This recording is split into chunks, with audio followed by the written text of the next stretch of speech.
Boulcott Farm Heritage Golf Club is one of New Zealand's newest clubs. It is also the first in New Zealand to be amalgamated from two separate but neighbouring clubs. General Manager John Freer, a member of the Amalgamation Committee, says financial pressure and necessary regional council development were the main reasons the clubs merged. I think the ongoing potential financial situation was a big thing. Boulcott was trading along quite nicely, like very static though, there was no growth over there. They weren't carrying any debt. The Hutt Golf Club has got just on $1 million worth of debt. And you know, we've also got a $7 million asset, so the debt-asset ratio is quite acceptable, but it is something that we wished wasn't there. Golf, like a number of sports, is finding it difficult to grow membership, meet the sort of increasing costs that it takes, particularly to run a golf course where you've got a large amount of infrastructure you've got to look after. So, you know, there were those sorts of factors about the ongoing capability of the two golf clubs. But the other thing we had too, and I suppose it was the catalyst in terms of the merger, was the fact that there's a major flood protection program that's going on, which went through both golf clubs. Now that flood protection program involves the construction of a stop bank about, I think it's 4.5 metres high. It's got about a 50 metre base across the bottom of it, and it runs for 2.5 kilometres. And obviously with Greater Wellington Regional Council wanting to undertake that work, the best option, rather than putting it through residents' property, was to utilise the golf courses. The Amalgamation Committee had the difficult task of combining two very different clubs. The 80-year-old 9-hole Boulcott course with 500 members and annual fees of about $500, and the 120-year-old 18-hole Hutt course with 900 members and annual fees of $1,250. We took the idea back to the governance groups of both clubs, the committee over at the Boulcott Golf Club and the board at Hutt Golf Club, and we got their endorsement and a mandate to actually proceed with a feasibility study into the merger. And once we had that mandate, we then set about identifying the right people to go on the working party to test the feasibility of the merger. And I think that was one of the critical parts, of getting the right people. And you know, what constitutes the right people?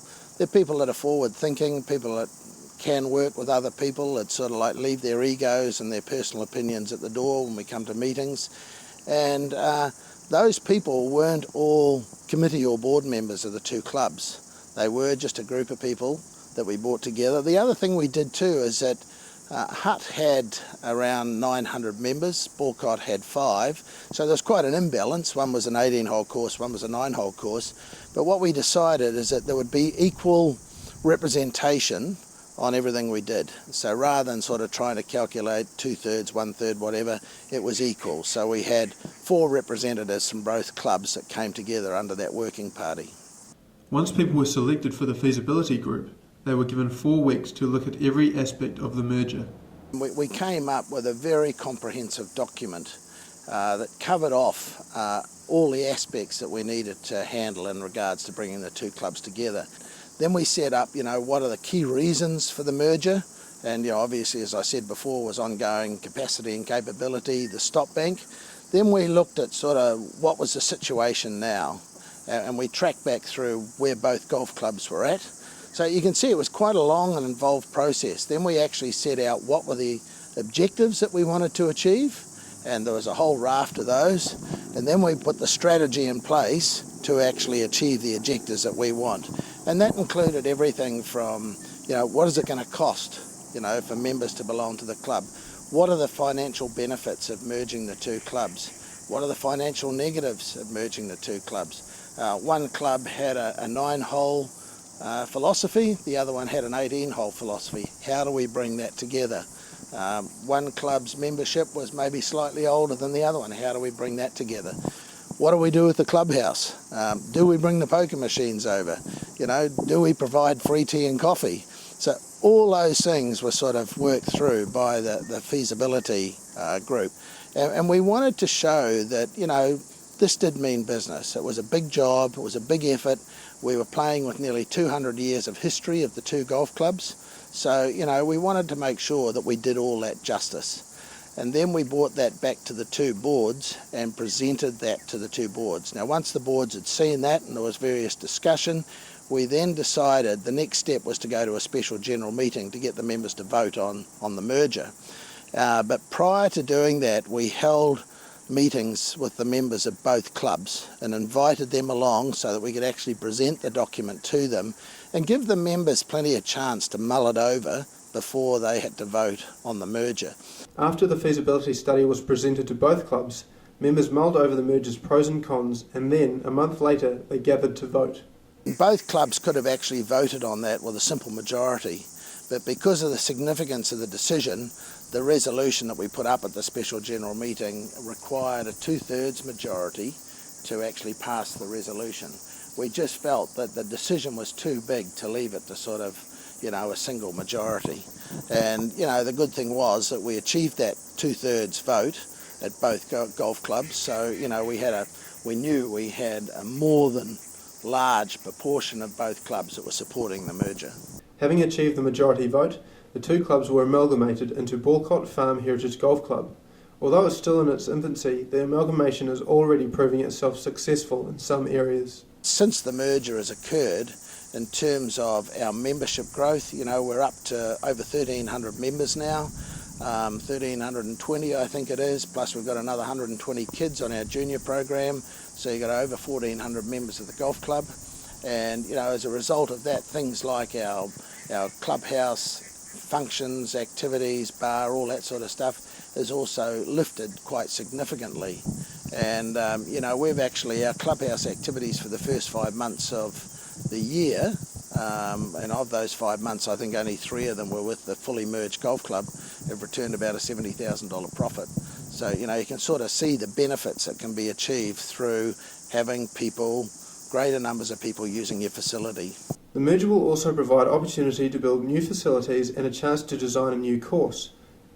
A new clubhouse will be built close to new practice facilities, and the rooms will incorporate the 200 years of combined history from its parenting clubs. Despite the improvements, the merger hasn't been without controversy. Some patrons from former clubs have complaints. These include the argument that the merger has ignored their previous club's history, that the new name of Boulcott Farm is inappropriate because it appears to favour the Boulcott Club and not the Hut Club, and that the variance in fees is unfair, with the former Boulcott members paying less than the former Hut members for the next 5 years. John says mitigating concerns like these is important and can be done using good communication and listening to those who want to say, but he says there is a balance between taking on board these concerns and proactively getting the job done. Yeah, membership has a stake in what you're doing, so you've always got to be prepared to listen to them. And it's not just listen, but listen and actually evaluate what they're saying. You've also got to have the ability to sort of cut out the nonsense and don't get too sidetracked from what you're trying to do.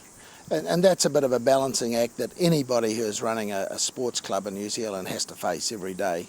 And I think that's one of the tricks, is to be able to sort of make sure that you can achieve that balance where people feel as though they can come in and talk to you, they feel as though that they've been heard, listened to, and 99 times out of 100 they will accept the decision that comes back to them, whether it comes from the club management or from the governors.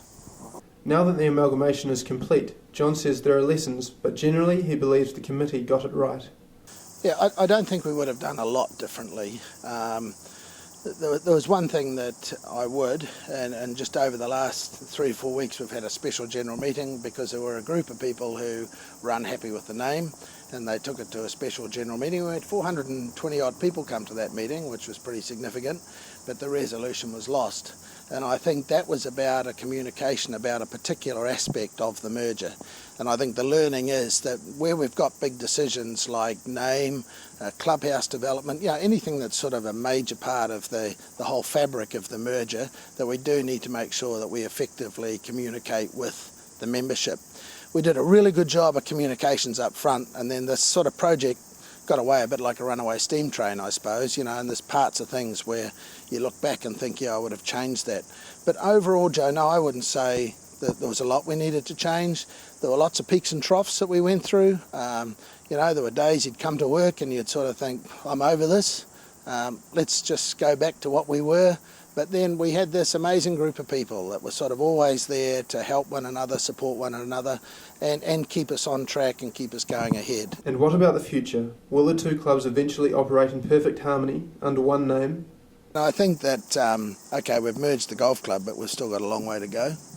And, it's going to take a good 5 years or so for everybody to knit in and, for the one club concept to come through.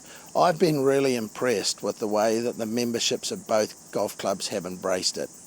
And I think I was telling you earlier that the very first meeting we had of the merger committee, when I walked into the room, Hut people were sitting down one side, Boulcott down the other side, and I thought, hello, what have we got here? The second meeting, it was all mixed up.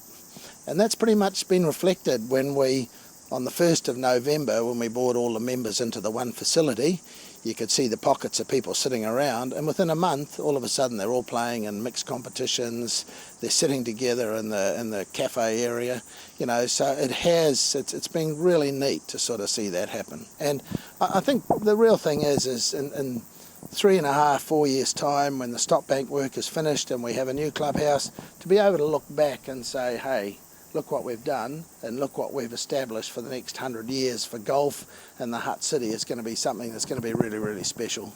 If other sporting clubs want to follow this example, John suggests they do their research first. Well, they should talk to us. We've had a number of clubs approach us that wanted to talk to us, both from New Zealand and Australia, and we've sent information off to those clubs. We're more than happy to go and meet with them and talk to them. The key is to make sure that they're doing it for all the right reasons, that they're doing it with a clear outcome, and that they're using the right people to actually make it happen. But as I said, we're more than happy to talk to anybody, Joe, and not just golf. Other sports as well. I was talking to people from New Zealand Bowls this morning, and there's a lot of infrastructure around that bowling clubs have too. So, don't just confine it to golf. I think that we've actually got quite a good model that a large number of sports could look at. For more information and points of contact, go to www.boulcottsfarmhgc.co.nz.